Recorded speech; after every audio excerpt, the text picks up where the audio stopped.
Assalamualaikum warahmatullahi wabarakatuh, selamat bertemu kembali di kelas IPA.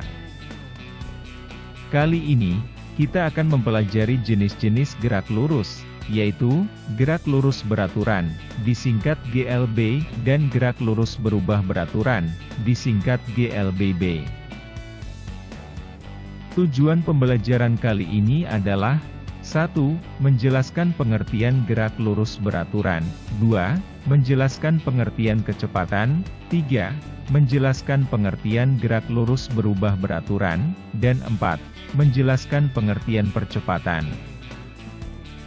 Seperti yang dibahas sebelumnya, definisi gerak lurus adalah gerak benda dengan lintasan lurus.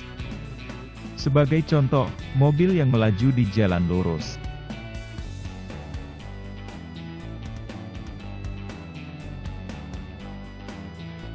Kemudian bola yang menggelinding pada bidang miring. Bola mengalami gerak dengan lintasan lurus. Buah kelapa yang jatuh dari ketinggian tertentu. Buah kelapa juga mengalami gerak dengan lintasan lurus.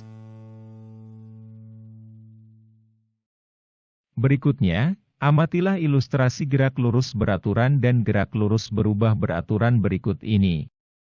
Yang pertama, gerak lurus beraturan atau GLB, yaitu gerak lurus yang kecepatannya selalu sama atau tetap. Sebuah truk melaju di jalan lurus, mula-mula kecepatannya 5 meter per sekon, dan sepanjang lintasan yang ditempuh dari posisi awal hingga posisi akhir, kecepatannya selalu sama, yaitu 5 meter per sekon. Yang kedua, gerak lurus berubah beraturan atau GLBB, yaitu gerak lurus yang kecepatannya berubah secara beraturan. GLBB ini dibedakan menjadi dua, yaitu A. Gerak lurus berubah beraturan dipercepat, apabila kecepatannya bertambah. Kemudian yang B. Gerak lurus berubah beraturan diperlambat, apabila kecepatannya berkurang. Pada GLBB dipercepat, kecepatan benda berubah dari lambat menjadi cepat. Pada awalnya, truk berhenti, atau kecepatannya V0, sama dengan 0. Kemudian truk bergerak, beberapa saat kemudian kecepatannya, V1 sama dengan 5 meter per sekon, dan akhirnya kecepatan truk bertambah menjadi, V2, sama dengan 10 meter per sekon. Pada GLBB diperlambat, kecepatannya berubah dari cepat menjadi lambat. Pada awalnya, truk telah bergerak dengan kecepatan awal, yaitu V0, sama dengan 10 meter per sekon. Kemudian gerak truk diperlambat, beberapa saat kemudian kecepatannya V1 sama dengan 5 meter per sekon, dan akhirnya truk berhenti, atau kecepatannya V2, sama dengan 0. Berikut ini akan kita bahas contoh gerak lurus beraturan atau GLB. Sebuah truk melaju di jalan yang lurus. Truk menempuh perpindahan 100 meter dalam waktu 5 sekon. Hitung kecepatan truk. Diketahui, perpindahan truk adalah S, sama dengan 100 meter. Waktu yang diperlukan adalah T, sama dengan 5 sekon. Ditanyakan kecepatan truk, yaitu V. Rumus untuk menghitung kecepatan adalah V sama dengan S dibagi T. V sama dengan 100 meter dibagi 5 sekon. V sama dengan 20 meter per sekon. Jadi, kecepatan truk tersebut 20 meter per sekon, yang artinya truk menempuh perpindahan 20 meter tiap 1 sekon. Gerak truk tersebut dapat disajikan dengan grafik hubungan kecepatan dan waktu, atau kita namakan grafik VT. Pada soal tadi, kecepatan truk setiap saat selalu tetap, yaitu 20 meter per sekon. Tabel berikut menyatakan hubungan kecepatan, atau V, dan waktu, atau T, untuk gerak truk.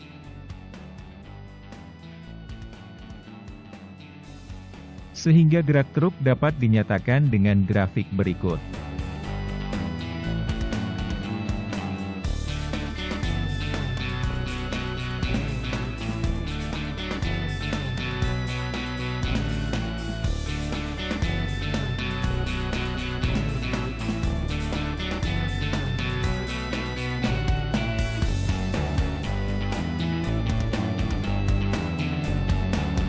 Gerak truk juga dapat dinyatakan dengan grafik hubungan antara perpindahan dan waktu, atau kita namakan grafik ST. Berikut langkah-langkah menggambar grafik ST.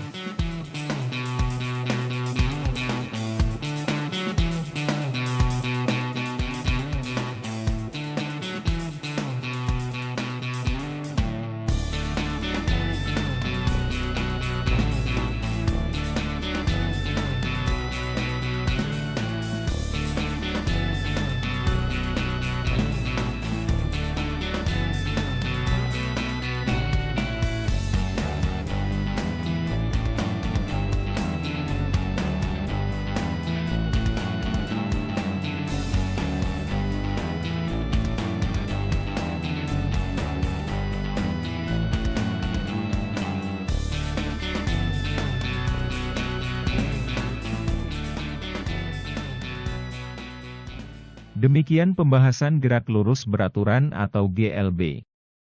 Berikutnya kita pelajari gerak lurus berubah beraturan dipercepat. Truk melaju di jalan yang lurus. Mula-mula kecepatannya 4 meter per sekon.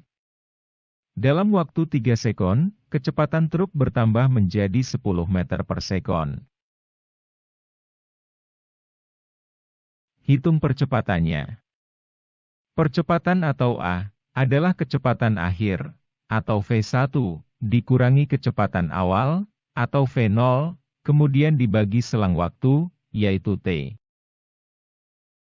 A sama dengan 10 meter per sekon, dikurangi 4 meter per sekon, dibagi 3 sekon.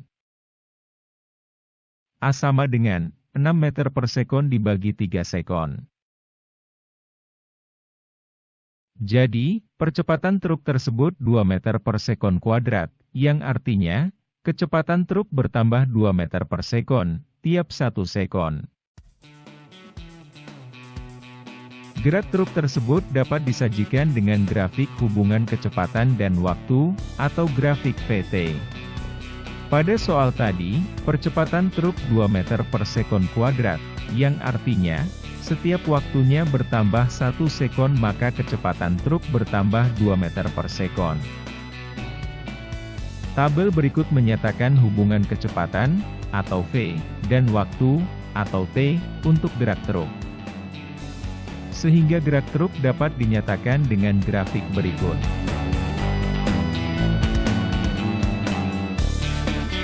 Demikian pembahasan gerak lurus berubah beraturan yang dipercepat. Selanjutnya kita pelajari gerak lurus berubah beraturan yang diperlambat. Truk melaju di jalan yang lurus. Mula-mula, kecepatannya 12 meter per sekon. Tiba-tiba truk direm, sehingga dalam waktu 3 sekon kecepatan truk berkurang menjadi 3 meter per sekon. Hitung percepatannya. Percepatan atau A, adalah kecepatan akhir, atau V1, dikurangi kecepatan awal, atau V0, kemudian dibagi selang waktu yaitu T. A sama dengan 3 meter per sekon, dikurangi 12 meter per sekon, dibagi 3 sekon. A sama dengan negatif 9 meter per sekon, dibagi 3 sekon. Jadi, percepatan truk tersebut adalah negatif 3 meter per sekon kuadrat, yang artinya, kecepatan truk berkurang 3 meter per sekon, tiap 1 sekon. Atau dapat dikatakan truk mengalami perlambatan, sebesar 3 meter per sekon kuadrat. Gerak truk tersebut dapat disajikan dengan grafik hubungan kecepatan dan waktu, atau grafik VT. Percepatan truk adalah negatif 3 meter per sekon kuadrat, yang artinya, setiap waktunya bertambah 1 sekon maka kecepatan truk berkurang 3 meter per sekon. Tabel berikut menyatakan hubungan kecepatan, atau V, dan waktu, atau T, untuk gerak truk. Sehingga gerak truk dapat dinyatakan dengan grafik berikut.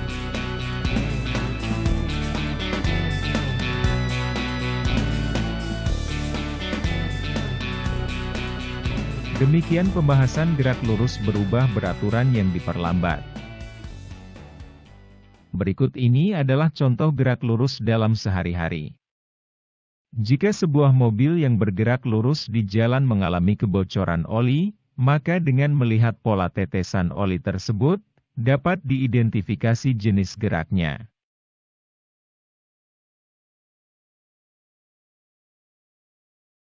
Jika jarak antar tetesan oli selalu sama, maka itu artinya mobil mengalami gerak lurus beraturan, karena kecepatannya tetap. Jika jarak antar tetesan oli semakin renggang, maka itu artinya mobil mengalami gerak lurus berubah beraturan dipercepat, karena kecepatannya bertambah. Dan jika jarak antar tetesan oli semakin rapat, maka itu artinya mobil mengalami gerak lurus berubah beraturan diperlambat, karena kecepatannya semakin berkurang. Percobaan tentang gerak lurus dapat dilakukan dengan alat di laboratorium IPA, yaitu pewaktu ketik. Sebuah rol pita kertas, di mana ujung pita kertas dikaitkan dengan benda bergerak. Terdapat jarum yang bergetar, yang diletakkan sedemikian rupa, hingga ujung jarum dapat menembus pita kertas. Jenis gerak benda dapat diketahui dengan cara melihat pola lubang yang terdapat pada pita kertas.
Demikian pembahasan jenis-jenis gerak lurus.